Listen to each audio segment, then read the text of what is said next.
First of all नमस्कार दोस्तों। अगर आप कोई भी काम कर रहे हैं तो उसको 100% करने, वरना करें ही नहीं। तो चलिए शुरू करते हैं। Data science. What is data science?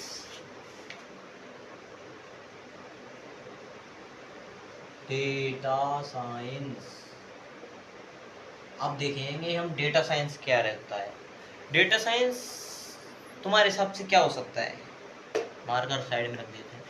Data science यानी कि डेटा डेटा कुछ भी हो सकता है। जैसे तुम्हारा डेटा क्या है, जो अब तक तुमको सिखाया गया वो तुम्हारा डेटा है। और इसी के साथ कुछ भी चीज़ हो, जैसे तुम्हारा होमवर्क हो गया वो तुम्हारा डाटा है। तुम्हारा कोई कोर्स हो गया वो तुम्हारा डाटा है। उस कोई एग्ज़ाम के रिलेटेड तुम कोई कॉम्पिटेटिव एग्ज़ाम पढ़ रहे हो तो उसका जो सभी चीज़ें हैं वो मिलकर डेटा बनता है। तो उस डेटा के पीछे साइंस के कुछ मेथड्स हैं। अब आपने साइंस पढ़ी होगी, साइंस में क्या क्या आता है? Physics, chemistry, maths. पर इसमें केमिस्ट्री नहीं है क्योंकि, और फिजिक्स के कुछ फॉर्मूलाज आएंगे और इसमें मैथमेटिक्स का ज़्यादा रोल है। जैसे स्टैटिक्स होगी, आपकी प्रोबेबिलिटी होगी, और आपके एल्गोरिथम्स हो गए, जो डीएस है, डेटा स्ट्रक्चर एंड एल्गोरिथम होता है। उन सब के कॉम्बिनेशन से हमारा जो डेटा साइंस है वो क्रिएट किया गया। अब ये क्यों क्रिएट किया गया डेटा साइंस?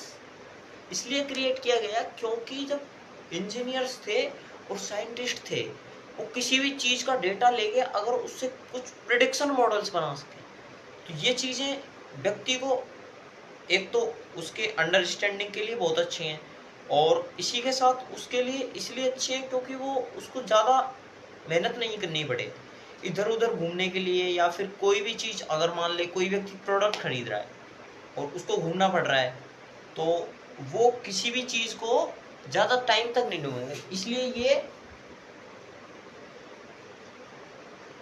टाइम को बचाता है। और आपने बहुत जगह सुना हो, time is more important. Time is very very important, क्योंकि समय ही है जिसको आप जहाँ दोगे वो चीज़ आपकी हो जाएगी। कहा गया था, कह रहे हैं हम। तो इसी के साथ जय हिंद।